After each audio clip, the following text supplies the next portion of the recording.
So Gary, how you going, mate? You ready to rock? So I want to talk to Gary Yeah. because there may be scope for you guys to implement something for Valentine's Day. I don't know, like the day before or 2 days before, whether there's going to be. You'll tell me in a second whether there's a lot of movement and there's a lot of a last minute flurry with gift certificates for a certain occasion or day. But then, you know, coming up over coming months, we've got Mother's Day and we've got Father's Day, and obviously, it might be great to get some practice and see if you can get some results from a short lead campaign. I don't know. It would have been great to do this a week ago, but look, here we are, and it'll going to be really, really valuable for you anyway. So, Gary, you have your stargazing experience is about $36. Is that right? You can show you. It's currently £35, so it's a fair bit £35. Yeah, about 70 Australian. Yeah. But I put the price up partway through the campaign, and there was no pushback. Yeah.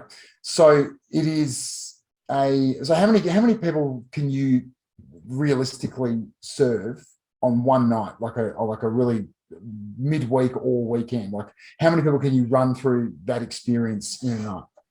Well, pre-COVID, I used to do everything myself, and we did groups of 30 because we had the hotel dining room.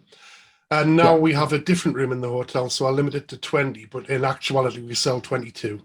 So he says dining room because the waterfall that he runs the stargazing tours too. So it's photography stargazing. That would be a good way to describe it. And I've seen some photos, looks amazing, but it's a private property. There's a hotel on the property that has, like the overarching kind of control over, the experience. I could probably explain it in a better way, but anyway, that's so you do like a warm up pre-tour information session at the hotel before people go out on the tour. So that's kind of the nuts and bolts of it. So you've done it. How many pounds in sales have you done? Through the Christmas period, or you might still be running it. Are you? I stopped on Sunday because we sold out. We're fully booked up to mid-April, which is when we stopped for the summer. Right. And now I have to think. It started with a Christmas gift certificate campaign, selling gift certificates for that £35 stargazing tour. Yeah. And then Christmas was big, and then you just kept it running into Valentine's Day. So you literally just like changed the name from Christmas to Valentine's Day and just kept running it. Yeah, what I didn't say before is that after COVID, we used to deal with a gift experience company. They used to take 38%, but we had so many outstanding bookings, we had to keep moving and moving and moving. We had so many to fulfill that the numbers weren't going to match. They weren't going to work out. So I started hiring people, and now we overlap them. So usually I find I'm the one doing the indoor talk because I'm the one that can do it best. And then there are several people who can do the outside bit. Yeah. But on a really dark night, like in December, January, February, we can get through over 100 people a night. Yeah. Okay, cool. So they're the good ones. So it started at the back end of November with a Christmas campaign. And all I did, I put £40 on a Facebook ad to see if it worked. Because the bank account was running low. I could foresee a time in a week or two where I wouldn't be able to pay my invoices because I'd been so focused on fulfillment.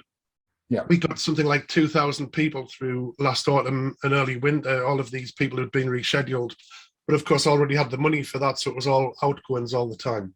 Okay. So I started it then, and then kept it going until the 23rd of December, and then stopped because I felt that it was over. And somebody in a mastermind group I'm in said 2 weeks later, "How do you know it's finished? Why don't you restart it and see?" So I did, and I just changed the wording so it was Valentine's, and it took off again. Okay. So then, total sales between that back end of November and when you stopped it last Sunday week are over £60,000. £60,000 in sales of a £35 tour, which is pretty awesome. That's great. So it works. That's one thing. So I guess some of the stuff that would be really awesome to see, first of all, well, you can tell me if there's things that people here would find valuable, but I want to see the ads first of all. So are you able to share screen? Yeah. Well, I mean, yeah, we'll trying to think how much time we spend. Let's just run with it, and we'll just I'll do we'll, it quickly. Yeah. So that's the website. It's nothing special. It's built in Kajabi because I use Kajabi for online courses. Yeah. So I may as well get a website that's integrated into it, and then we can take data from that and use it for other things for online courses. It's just there's only one tour. We used to have 6. Yeah.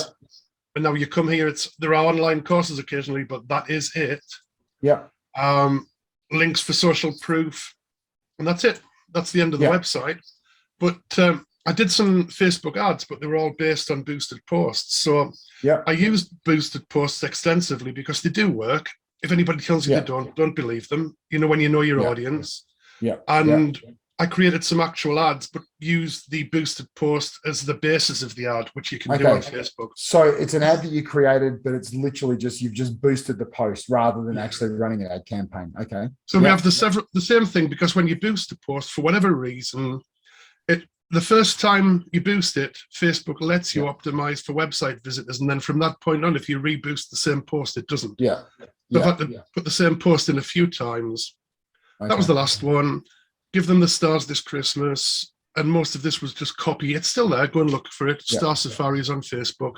And just tell them a bit about the experience, about how they run up to April. You can buy vouchers if you like. And so that was the Christmas one. When I restarted, I did split tests with 2 photographs. That one, and that one, and that one outperformed the other one about 5 times. This is the loser. That one, is that the loser you got there? That's the loser. Here's the weird thing, right? I wouldn't admit this to anybody else, but occasionally, and for some reason, it's only middle-aged guys who troll photographs, and I don't target those, so it doesn't matter. This is the only one where people come on and accuse it of being a fake photograph, and it isn't. That was taken. In fact, I took it really quickly. It was about a 15-minute shoot with a couple of lights, and then about a 10-minute edit.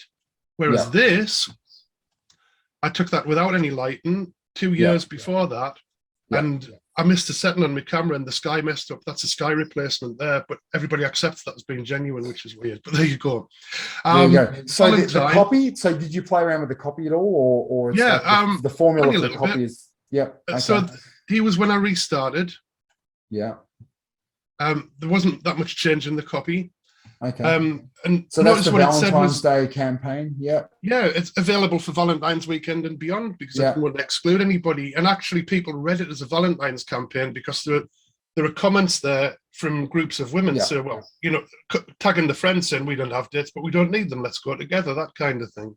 That was the Valentine's thing, which came to a halt. And then I restarted it when there were only a few left. I did another split test. This almost sold out, and that perceived scarcity took it up to pre-Christmas sale levels, because it was almost sold out. And then it did sell out, and we sold quite a few into the autumn as well. So pre-Christmas, most of the sales were gift vouchers. Valentine's campaign, it was a mix. And more recently, the almost sold out were people booking for specific dates rather than gift vouchers. So is it like any of those ads there that people will be able to just jump onto Facebook, Star Safari's Facebook page? And was there a standout winner? No, not really.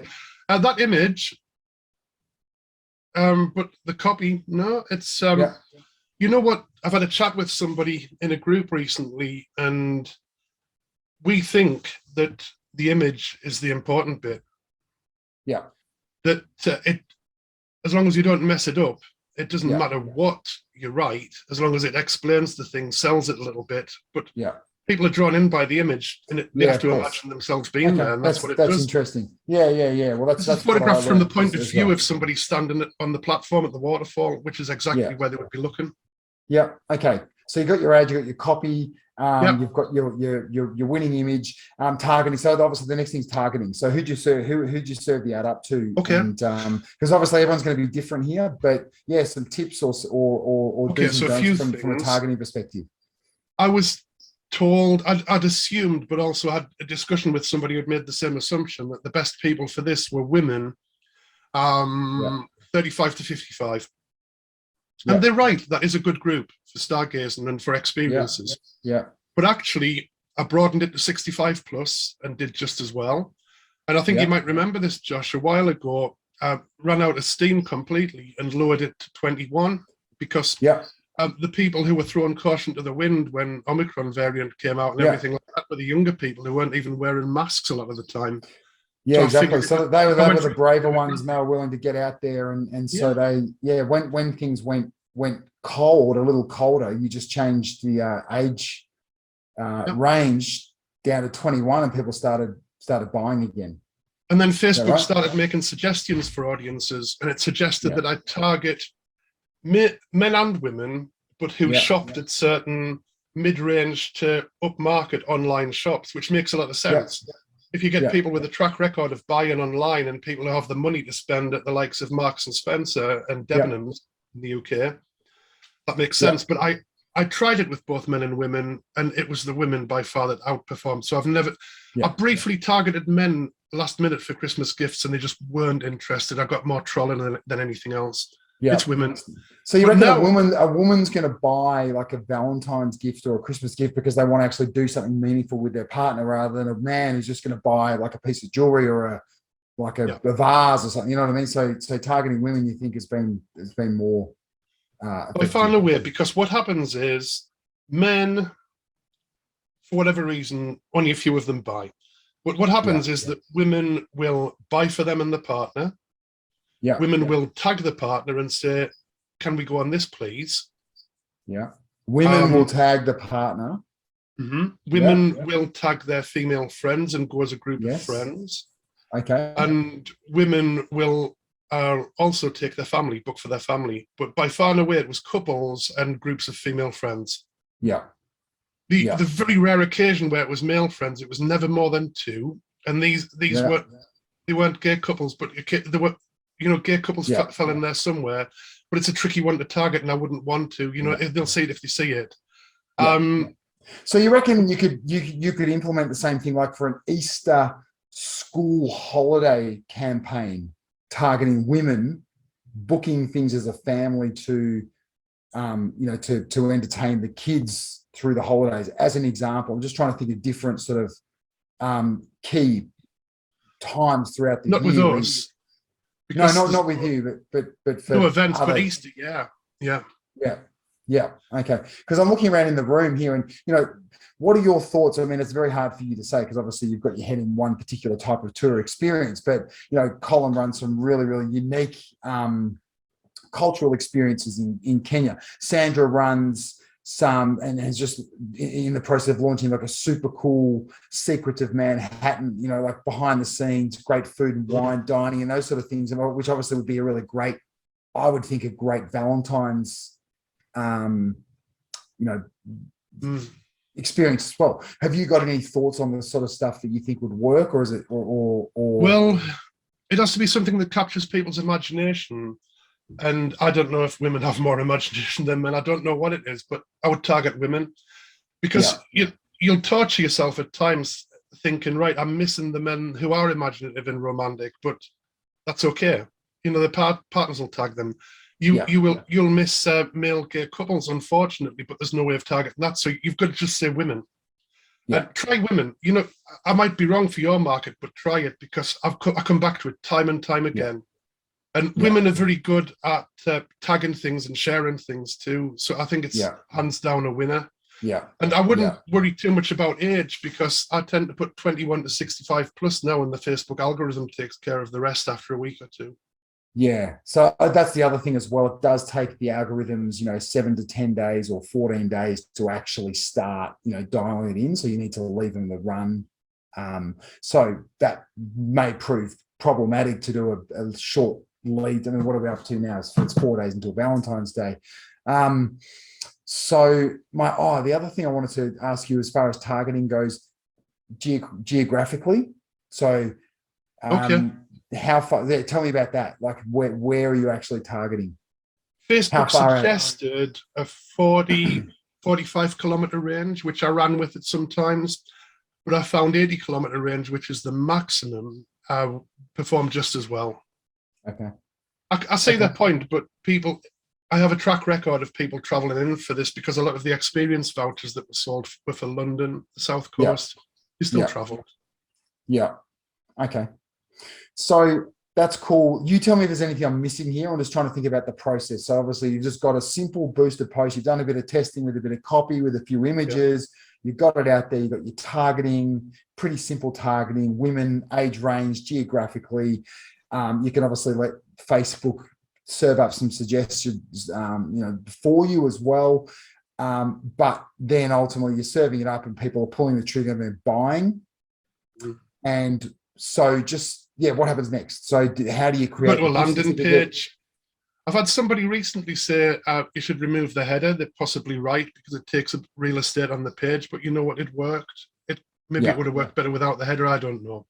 But I think somebody by that point who's motivated to buy wouldn't care less about the header. Exactly. Yeah. So they scroll down, they see the photograph. So you've just got a landing page with a book. Yeah, landing page with an option. Yeah. As soon as possible, without it getting in the way of the photograph. Book now, order a gift voucher, copy, book now, order a gift voucher, opt in, booking conditions. And you know what? I'm very, very specific about this. They are well aware that, we're not going to stop it because of bad weather. I make it very clear because it's the honest thing to do and they don't mind. Yeah. Okay. So it's not no disrespect. It's not a really sophisticated landing page. It just does the job. It's effective. It works. And so when someone orders the gift certificate, where does that take them? And what sort of software are you using? I'm using Fair Harbor. Okay. It's like, it reminds me a moment that, you know what Gary Halbert, the marketer, used to say, that if you open a burger stand, what's the one competitive advantage you would want? And it's a hungry crowd. It doesn't matter what you do. Copy, funnel, forget it. If you've got something people want, it does not matter. They don't even read the copy. Okay, so order a gift voucher, takes them through to a gift voucher section. No, it's making me log out of Fair Harbor because it doesn't want me to accidentally buy my own stuff. Gotcha. We couldn't make it any better. Fair Harbor are great at doing custom code, but when they did one with a picture, it just kept messing up. So we just did that. Yeah. We pass on the booking fees, so Fair Harbor costs us nothing. Yeah. People pay them because that's what people do. People pay booking fees without question because they've already bought it in their heads. Yeah. And if they want to book now, it takes them through to Fair Harbor to the booking calendar. Okay. Which, as you can see, there is nothing available until September the 23rd after this recent campaign. It takes them straight to September. Okay. So is there any tips and suggestions with your booking conditions? Have you learnt the hard way, been screwed by being too radical honesty? That's the way forward. Anything that people should keep in mind that differs between someone booking a tour and someone booking or someone purchasing a gift certificate that's important to mention? Same conditions. The gift voucher expires in a year. It makes that clear. It's dated. And because it's a Fair Harbor gift voucher, it can only be redeemed automatically through Fair Harbor, and after a year it'll expire. So the thing to know about gift vouchers, and you know this, Josh, most people probably do. I know somebody that worked for a company. So one thing that happened during the pandemic is we got screwed over big time. So many vouchers that weren't redeemed that the company just kept the money for. Yeah. And we're never even going to know how many, but I suspect it was over 1,000. And somebody I know who worked for a company like that said that they actually account for 30% never being redeemed. I suspect it's higher. But, I don't like that. I'd rather people use them. But if people are going to buy a gift voucher and not use it, they may as well pay you for it than some random third-party company. Yeah. I'd rather they use them. But that's all there is to it. I think it's the same conditions for everybody. Make this clear. All bookings are final. And if somebody gets in touch saying, can I move my booking? Depends how we feel and how soon it is before the event. We have a standard copy that says we don't do this as a one-off goodwill gesture, and we're going to do it once. We'll do it, but you must book it after September. Yeah. But we will not be able to do it again. Yeah. If it's somebody just trying it on, they don't get anywhere. If it's within 7 days, they don't get anywhere, but they're offered the chance to send somebody in their place, which is here. And we just have to stick to that. And having a VA send the emails out helps because I don't get emotional. Gives you that layer of protection between you and which is you always said. Yeah. And this one here, Couldn't be much clearer than that. We can't control the weather. Some people, you know what, when it's bad weather, we get emails saying, we appreciate the weather's beyond your control, but it was raining outside, the waterfall was in flood, we weren't able to go down, and we're really disappointed, we want our money back. Yeah, yeah. But there'll always be idiots, unfortunately. Yeah, no. We've given up trying to please everybody. We've found, we once cancelled an event during a really severe storm, and there was hell on with people who had planned the weekend and were unhappy. We've let an event go ahead when there's been bad weather and there was hell on. And it's always, you know what, those same people, they'd be the ones complaining regardless, because they're just that kind of person. Sorry to say, can't control the weather. They will go ahead as long as it's safe to do so. Forecasts are frequently wrong. We've had so many where it's been clear. We'll provide plenty of other activities. We will visit the waterfall wherever possible. It's be more clear. And we've had to do that. We've had to learn over the years that you just have to spell these things out to some people. Cool, mate. Is there anything else that you think, obviously any questions from anyone here? And I'm sure people's minds are, Just before we move on, proof. So some of the sales went through a third-party system through our DMO. But I've put 1st of November on there, but there you go, just in case you're wondering. Awesome. It's real. Mate, we follow the same online marketers. Proof is is big. Show them the proof.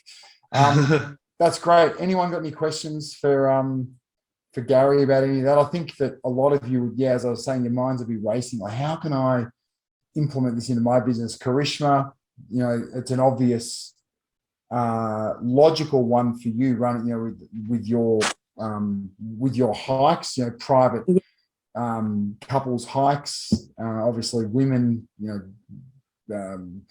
booking a private experience for them and their friends, gift certificates on these same campaigns, Valentine's, Mother's Day, Father's Day, even the Easter campaign, school holiday campaign for families, getting the kids out, getting them off their screens and getting that into nature would be an obvious one. Natalie, I reckon there's some of your products that would lend themselves. I don't know if you're listening in or not, but hope you are. That would lend themselves really well. Colin, do you see this working for some of the stuff that you do? Yeah, Josh, we have a Mother's Day with the Maasai, So we go down to the village and it's a big party down there, And we also do the same for International Women's Day. So people are booking up. But I hadn't thought of the voucher, but I think out to our distributors would be a really good move, in a big way. Well, give it a go. I mean, the thing is, you can start with a budget, set aside a couple of $100 and just see how it performs. Just the algorithm. I was given all kinds of advice on this. The algorithm's getting better and better because they have to, because of the lack of pixel tracking these days. It's not 100% there yet, but give it a week.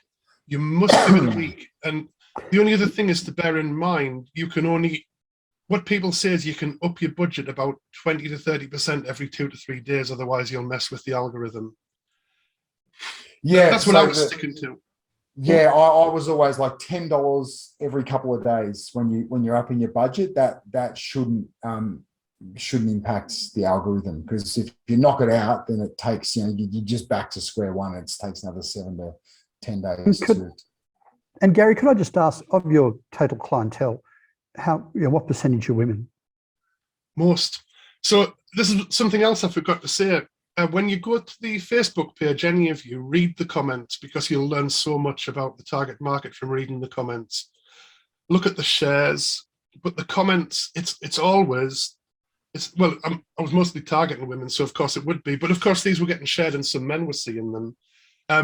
So many of these comments are women tagging male partners saying, we must do this.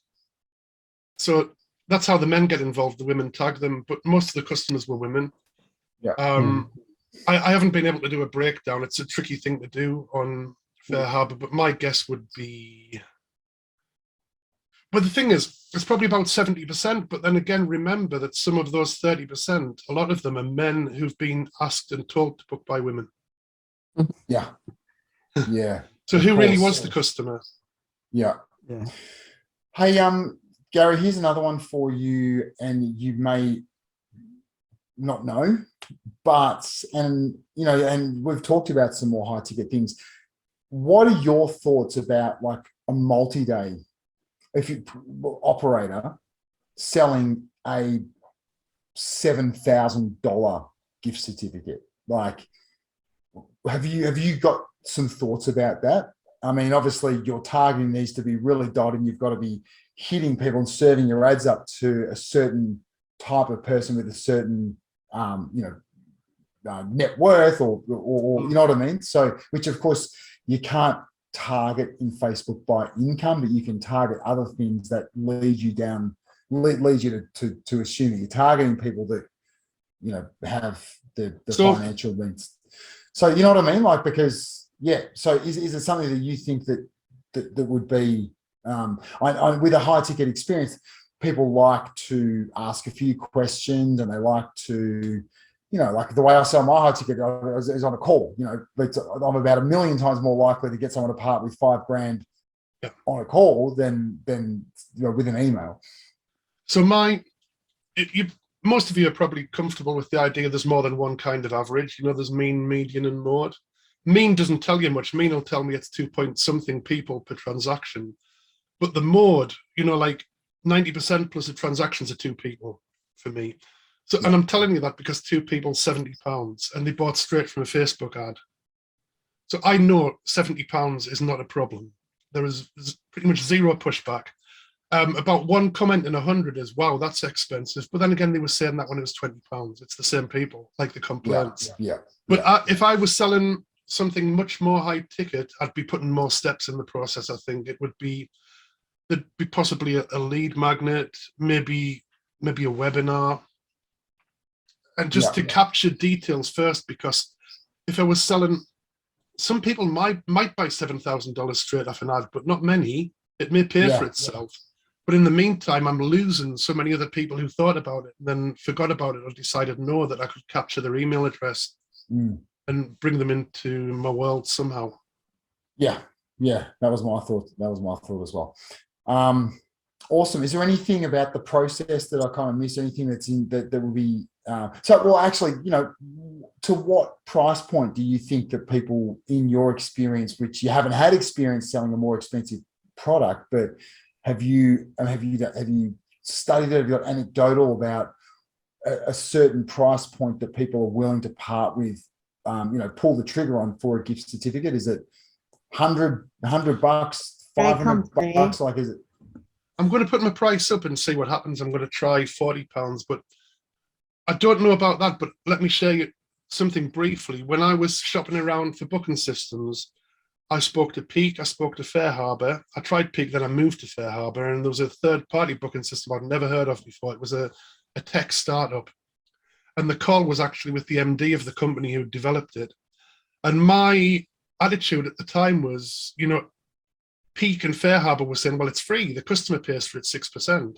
My attitude was, if I could get the customer to pay 6%, I'd get a free or cheap booking system and they could pay it to me. But this guy said, no, you've got it wrong there. We've followed the research on this. We've done our own research because our system lets you vary the booking fee. And he showed me a graph. He showed me that the point at which people stop paying the booking fee or start to question it is around 11%. And that most people don't even perceive the booking fee to be part of the price. It's just something you pay later because they're so conditioned to do it. So if you join somebody like Fair Harbor and you think, oh, that's expensive, 6%, just stick it on the price. People will pay it. It's not a problem. And I'm pleased I spoke to that guy because he's absolutely right. But as regards overall price, sorry, I don't have the data on that yet. Watch this space. Cool. Anything else that you think is important or handy? But I mean, that's awesome. I just wanted to show people how it can be done really simply without an overly complicated process. It could be done fast, and it could generate some really good revenue as well. I have a quick question, Gary. Whenever. Go ahead. So I don't know whether I missed that part. So you did do this as a Facebook ad, right? Mostly boosted posts. And how much did you invest in the Facebook ad roughly? I looked at this recently. It was 11,000 and something. which is way below what I was paying the voucher company. They were getting 38%, and of course I'm keeping 100% of everything.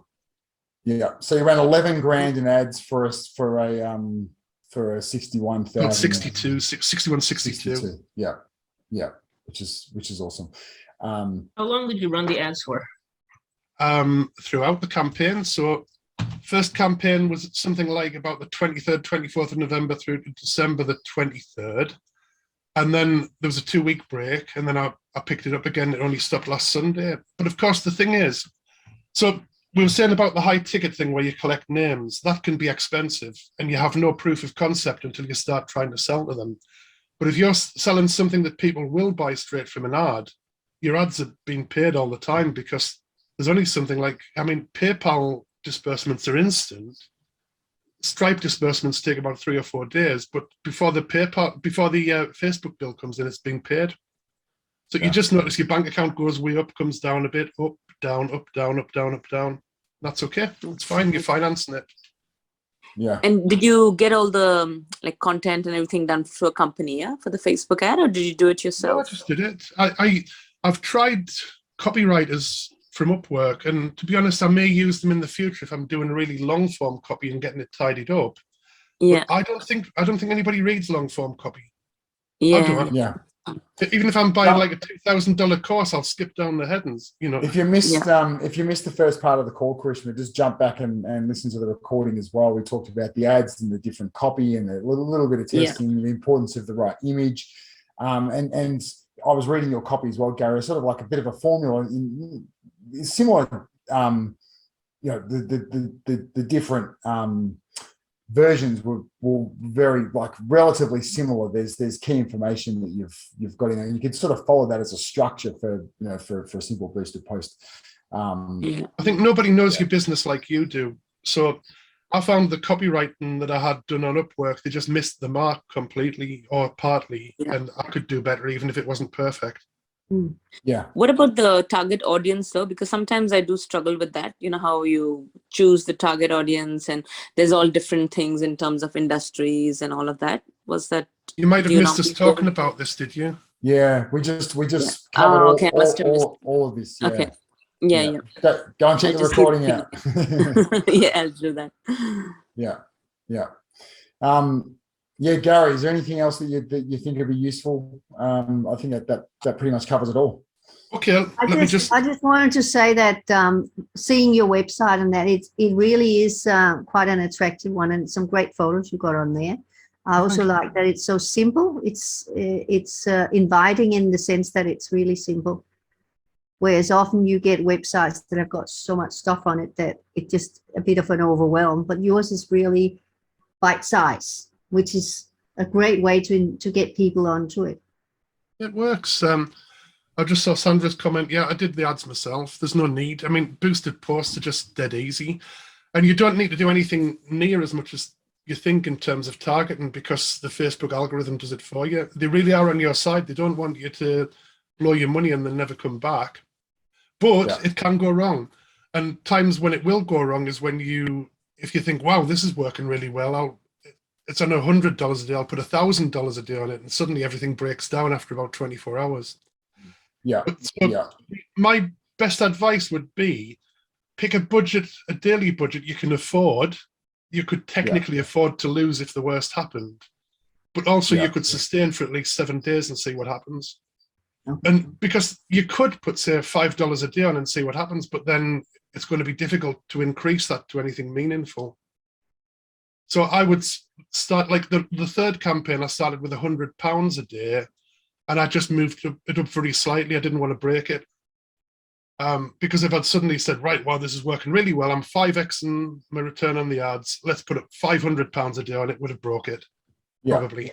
Exactly. Yeah, you just got to go slow, incremental increases in budget, which you must give it a week, preferably 2 weeks. Yeah. Awesome. Thanks, mate. I don't think I had any other questions. And it's campaigns. So I mean, people, just to start thinking, obviously, that there's every business is different, and so it's not going to be viable. The same campaigns for every business, but certainly think, I mean, there could have been scope, you have to think your way through it, but a campaign for husbands and wives who have just sent the kids back to school after a long holiday and, would love an opportunity to have, spend some time together and reconnect. So sometimes people don't know what they need until you actually serve it up to them literally. And they're like, wow. And the woman in that partnership, Gary, would be like flicking that onto the man or taking the man and saying, we've got to do this, yes, we have just had 3 or 4 kids under our feet for weeks and weeks and weeks. Yes, it'd be great to do something together to, rekindle our relationship or whatever. And then the same thing goes for Easter school holidays, family-based activities to, those once you get 2 to 3 weeks from holiday time. I know this, having young kids, but not so much me. I'm pretty flexible with my, schedule, but having other people in the school community that they're pulling their hair out like, oh God, the holidays are coming up again. What are we going to do with the kids? We'll do a bit of that. And, so having something that you can, create a campaign around for busy, mums and dads that are trying to find stuff for them to do with the kids that it's going to be connecting. Great. Father's Day, Mother's Day. They're the ones that spring instantly to mind. So, I had one more thought, and it's, by all means do this, definitely do this. It made my company solvent. It made me get to the point where I could get through Christmas, January, whatever, and not have to worry about money. And the money was there for things. But at the same time, this realization I had a couple of days ago, I think I mentioned in a Facebook post, while I sold around 2,000 tickets for an average of £30 each, that's the same as selling 30 things that cost £2,000. And that's good. Far less work. I saw that post, Gary, and you and I, and this is really important for all of you, and we've had many conversations over the last 18 months about premium experience, high ticket, and you're absolutely right. Selling 40 of something that costs $2,000 is a hell of a lot easier to sell than 2,000 of something that costs $40. So having that high ticket offer is for me. I mean, like I never stop talking about it. My feelings about having a premium, having a high ticket offer and commanding premium pricing. It's so much easier to sell. I believe, if you know how to sell in the right way, to sell to someone that's willing to pay a premium price, that just simply want you to articulate where the value is, than it is to sell a big bulk of a low ticket offer. So what's moving on from that, actually, I'll just say, by the way, at the same time, the money's the same color. Yeah. So it's still money. Yeah, if you need 100%. money. Yeah. 100%. And you're someone who's been able to do that really, really well, sell a lot of a low ticket offer, and you're probably improving your processes. You're improving your efficiencies, because for me, low ticket, like a low priced offer, always meant labor, resource straining. It hurt the business more. So selling more of a high ticket premium offer was just easier, and less laborious, less time consuming, less resource draining. But yeah, you're obviously improved some processes a lot over the last year or two that allow you pretty easily and efficiently to sell a lot of a low ticket offer. Yeah. Cool. So anyway, did you like that post that you, we'll have a quick look at that, because was there a specific question attached to it? I saw it. I only saw it earlier today, actually. I may have to formulate this as a question for next week. Yeah. It seemed to me more like you were just getting some thoughts out of your head and into allowing them to take shape by just getting them onto paper or into a. My approach when I needed money used to be more of a scattergun approach. I just throw everything at it, but that's not good. you use energy up like crazy. Yeah. So With here's the right strategy. That's the crux of it. You're 75K short to change your living arrangements. You know, there's been a bunch of circumstances. So you're figuring out how to quickly do 75K in sales to allow you guys to get into your dream house. Yep. I think the obvious one, I could pre-sell autumn and winter, and I may get that much in. It'll be hard work, but there's a lot of fulfillment. But I could also target a lot of hotels and other businesses and say, hey, this is what we're doing over at High Force. Give me $2,000 and I'll show you how to do it, or more. Yep, and you can do that from the comfort of your lounge room. Yeah. Which makes perfect sense. If you can teach someone how to monetize something, you know, we talked a lot about that 1997, you know, the $2,000 online program. If you can teach someone how to monetize a skill, then they'll pay for it. You know, if you want to do something harder, we talked a lot about those high-end retreats, photography or stargazing retreats that you could run down in Lanzarote or other you know, destinations that are big on stargazing, which obviously takes a lot more work and a lot more. But you know what, like, why not put it out to your community? Yeah, I think so. Ask them, guys. You know, because obviously you're building a great brand. Your community has grown. Your authority in that space has grown, and put it out there. See if there's a level of interest. You know, I'm considering running a couple of retreats. It's going to be, you know, just some loose ideas about what they are. Who's interested? Who wants to hear more information? And you might have a flood of people. There's the business side, but also I could take somebody who has communication skills that knows nothing about the night sky, and in about 3 hours, I could have them given a complete laser tour of all the constellations. It's that easy. Because it's because I've honed a method. Yeah. Well, that's good, mate. Yeah, so put it into question form. Maybe we can dive into it next week. Mate, thanks so much. Really useful stuff, and I think people will benefit a lot from it. I hope it was useful. Anybody can feel free to message me or put a post in the group if you have any more questions. Yeah, awesome. Thanks, mate. I hadn't had a chance to say hi to you, Colin, so I thought I'd just say hello before we finish up. So how are you going? How's things? No, not bad, mate. Good. One of those weeks, but we're really ploughing forward with the you know, the luxury top market. Bit slow getting on the website, but I've had a problem with COVID. Have got a few of my suppliers, but it's all good. We're, you know, investing in new vehicles to position that as well. But look, it's great. Yeah, it's just I've still got to get back to you with all these things that are going on in terms of letters, because I want your input on that. But well, mate, get it over to me. I'm ready and waiting to move forward. Please. Yeah, no, that'd be great. Yeah, no, but look, mate, just the building blocks are, you know, getting in place, and one thing that has actually hit everybody is Omicron. You know, the number of people that it's brought down that I know, you know, like copywriters, whatever it is, they've all gone down. So it's a bit slow. But I was interested in what Gary's approach. You know, so it's all good.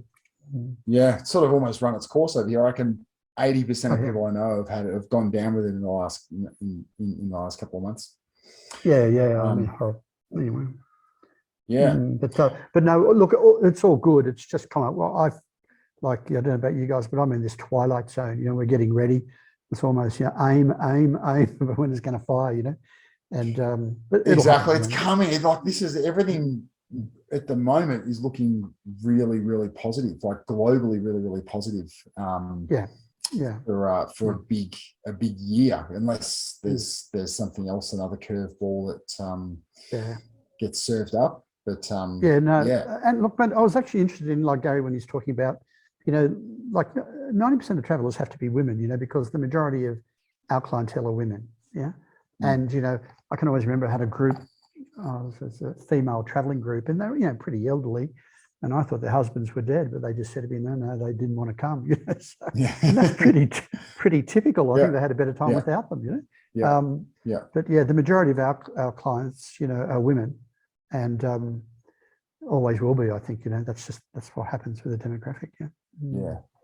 Interesting, exactly. but obviously Facebook. Well, so I might be wrong, but Facebook doesn't work for us because of the type of, I argue, the type of product we sell, but we use it for positioning and for the influencers, and women are the ones, So anyway, but and look, the majority of our times would be interesting that California is a huge market, but if I could say it this way, they're age tippies, and with a social conscience, so they love what we do, but it's a very targeted market for us.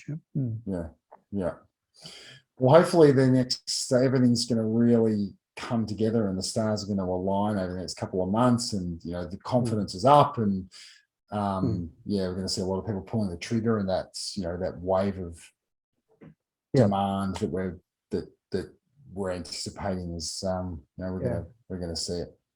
Yeah, look, I really hope so. Like as I said to you, Josh, I'm not seeing the tour buses or the 4-wheel drive vehicles around Nairobi. You might see one a week, and normally we see 100 a day. So they're not here. And then the Americans that have been coming here are more paranoid about getting COVID, or not being able to get home. But those barriers, I see it like with you guys in Australia. They're slowly making it easy to travel. I think I had 4 women last week. They'd been on a 2-week trip and had 12 COVID tests. They were forced to do. God, had $100 a pop. It's ridiculous. Crazy. Anyway, well, that's good, mate. Yeah, so get some things over to me. I will, mate. That outreach stuff, and I want to have a look at that, and because a reminder for all of you to jump in the group. I've just loaded up this morning's call just on YouTube, so you can speed it up. I like to speed things up and get through it a little quicker, but awesome call on sales. So which you'll all benefit from immensely. So make sure you catch that. And I was going to say, there's a few people in the program who've just over the last 2 weeks started implementing their outreach campaign to travel agents and travel partners globally, and are already starting to see some bookings that building new relationships and then actually seeing bookings come through, which is really, really good. So I highlighted a couple of those in that call earlier today. So check it out. Great to see you guys all. Nice to connect as always. And if there's nothing else, then we'll sign off, and obviously know where to find me. Yep. And hopefully the remainder of the week is wildly fruitful, and we'll no doubt be in touch throughout the week, but see you back here next week. Okay, take it easy, guys. Look after yourself, and ladies. Thanks, okay, Josh. bye. Later. Thanks, Josh. Bye-bye. See you guys. Bye-bye. Bye. Bye.